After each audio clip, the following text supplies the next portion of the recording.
जय हिंद दोस्तों, आप सभी का स्वागत है हमारे YouTube channel credible classes online tech पर स्टैटिक जीके CUET 2024 का ये सेक्शन। यहाँ पर जो आज हम लोगों को टॉपिक पढ़ना है उस टॉपिक का नाम है प्रमुख बांध परियोजनाएं और वो किस नदी पर है तथा उससे संबंधित राज्य। तो इससे भी बहुत सारे क्वेश्चन आते हैं स्टैटिक जीके के इस सेक्शन में। तो आइए शुरू करते हैं आज का टॉपिक जिसका नाम है प्रमुख बांध और परियोजनाएं। सबसे पहले बहुउद्देशीय परियोजनाएं होती क्या है? तो देखिए, बहुउद्देशीय परियोजना नाम से समझ में आ रहा, बहुउद्देशीय, उद्देश्य मतलब मोटिव। तो बहुउद्देशीय परियोजनाओं को भारत के प्रथम प्रधानमंत्री नेहरू जी ने आधुनिक भारत का मंदिर कहा था। तो ये बहुत तेज ये प्रश्न पूछता है, तो इसलिए थोड़ा सा शुरू में भूमिका भी मैंने आपको बता दिया। बहुउद्देशीय परियोजनाओं का मकसद है सिंचाई का प्रबंधन करना, जल विद्युत उत्पादन करना, बाढ़ नियंत्रण करना, पेयजल आपूर्ति के लिए, नौकायन के लिए, मत्स्य पालन, है ना, वन्य जीव संरक्षण, मृदा संरक्षण, पर्यटन इत्यादि के लिए होता है। अब आइए भारत की कुछ प्रमुख बहुउद्देशीय नदी घाटी परियोजनाओं को पढ़ते हैं, जिसमें दामोदर घाटी परियोजना बहुत इंपॉर्टेंट है ना। इसका नीचे सब लिखा हुआ है। उसके बाद पोलावरम सिंचाई परियोजना, है ना, भाखड़ा नागल परियोजना आप लोगों ने सुना होगा, भाखड़ा नागल बांध, हीराकुंड बांध आप लोगों ने सुना होगा, तो टिहरी बांध आपने सुना होगा। ये सभी बहुत ही इंपॉर्टेंट है। तो इससे संबंधित कुछ बातें यहाँ पर लिखी हुई हैं।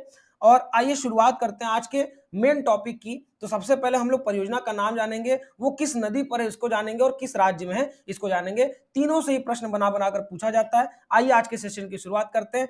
आप इस सेशन को शेयर कर दीजिए, इस वीडियो को अपने सभी दोस्तों को शेयर कीजिए जो लोग भी 2024 में तैयारी कर रहे हैं CUT की। चलिए, अपना पहला जो हम लोग टॉपिक देखेंगे परियोजना का, उसमें सबसे पहला जो है वो है इडुक्की परियोजना। बहुत इंपॉर्टेंट है, मोस्ट इंपॉर्टेंट है, डबल टिक लगा लीजिए। इडुक्की परियोजना जो है वो केरल राज्य में है और पेरियार नदी के ऊपर है। ठीक है, हाँ, नाम आपको थोड़ा अजीब लग रहा होगा लेकिन बहुत इंपॉर्टेंट है, हर बार ये पूछा जाता है लगभग लगभग। आइए, दूसरा परियोजना का नाम है उकाई परियोजना, जो ताप्ती नदी पर है। ताप्ती नदी आप सभी लोग को पता है गुजरात में स्थित है। अगला जो हम लोग को इंपॉर्टेंट पढ़ना है उसका नाम है काकड़ापारा परियोजना, ताप्ती नदी पर, यह भी गुजरात में है।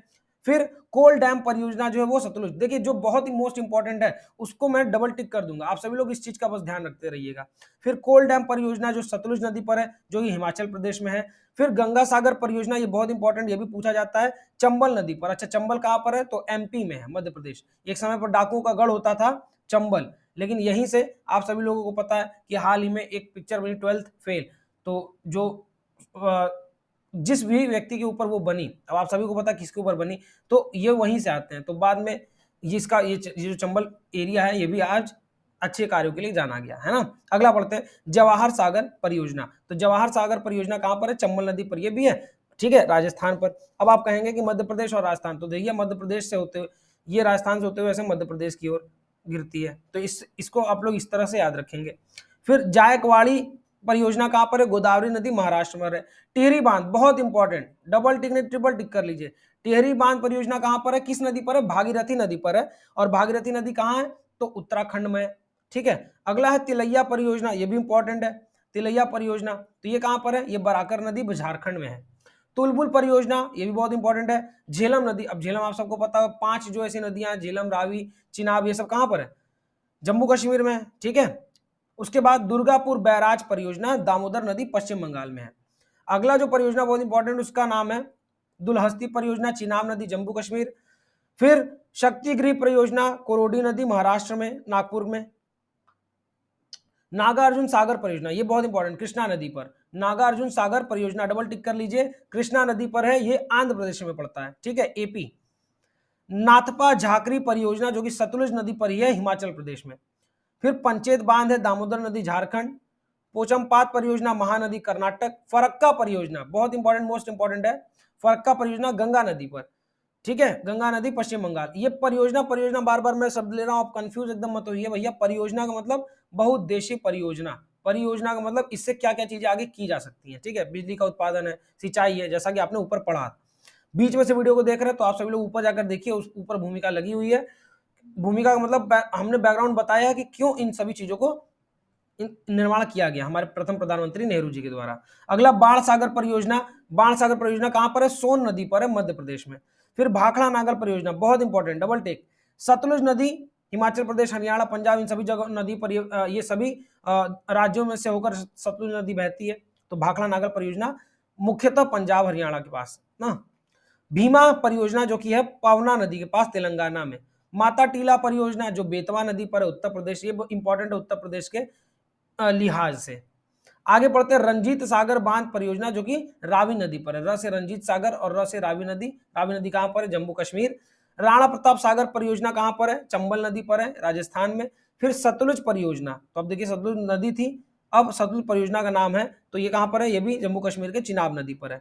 सरदार सरोवर डैम, बहुत इंपॉर्टेंट डैम है, ये इंपॉर्टेंट बहुत ज्यादा है, इसको डबल टिक कर लीजिएगा। सरदार सरोवर परियोजना कहां पर है? तो गुजरात में है, अहमदाबाद पर, नर्मदा नदी के पास। हिडकल परियोजना का बात किया जाए तो घाट प्रभा परियोजना, घाट प्रभा नदी कर्नाटक में। हीराकुंड डैम की अगर बात की जाए तो बहुत इसका नाम आप लोगों ने सुना होगा, हीराकुंड डैम, तो ये कहां पर है? ये महानदी पर है जो कि ओडिशा में स्थित है। ठीक है, तो यहां से आप सभी लोगों का ये प्रमुख बांध और उसकी परियोजना का सेशन खत्म हुआ। फटाफट मैंने टिक करके बता दिया कि कौन से बहुत इंपॉर्टेंट है, और वैसे सभी चीजों का जानकारी भी होगा कितने प्रमुख परियोजनाएं हैं।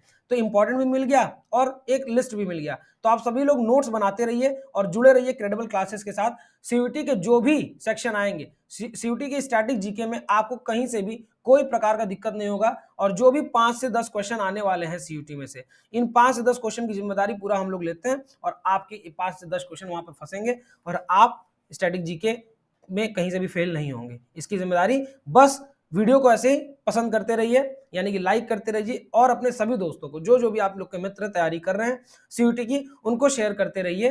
तब तक के लिए अब हम मिलेंगे अपने अगले वीडियो में, है ना, एक और अच्छे टॉपिक के साथ। चलिए मिलते हैं अपने अगले वीडियो में, तब तक के लिए आप सभी लोगों को जय हिंद, जय भारत।